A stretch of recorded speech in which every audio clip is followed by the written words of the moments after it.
మత్తయి సువార్త 18వ అధ్యాయం 15వ వచనము నుండి స్పీడ్గా తీయాలి.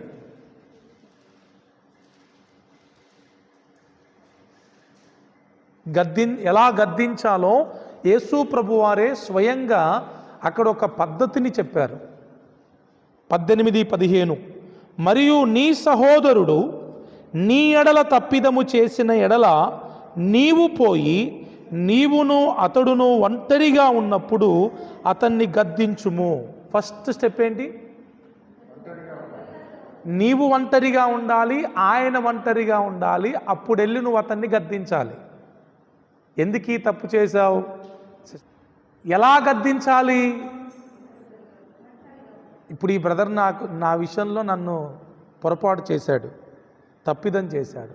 నేను ఆయన ఒంటరిగా ఉన్నప్పుడు వెళ్ళి, నేను ఒక్కనే వెళ్ళి ఆయన ఒంటరిగా ఉన్నప్పుడు వెళ్ళి నేను ఆయనతో మాట్లాడాలి. అది ఫస్ట్ స్టెప్.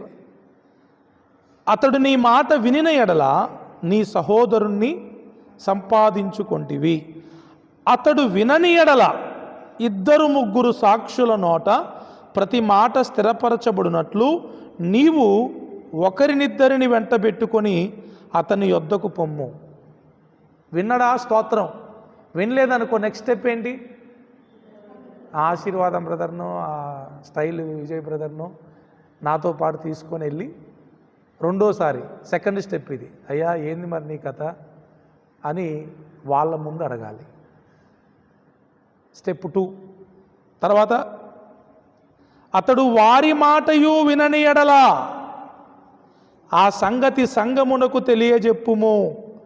అతడు సంఘపు మాటయు వినని ఎడల అతనిని నీకు అన్యునిగా సుంకరినిగా ఎంచుకొనుము. యేసు రక్తమే జయం. హల్లెలూయా, ఆమేన్. అంతేనా?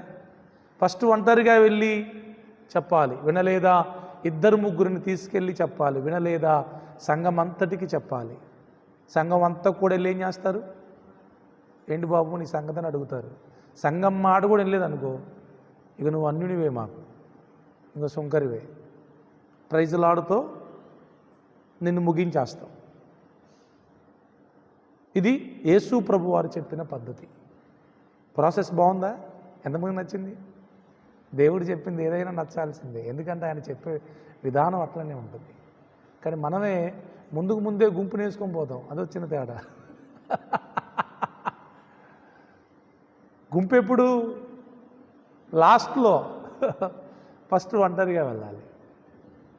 Right. Is it clear? Very good. దేవునికి మహిమ కలుగును గాక.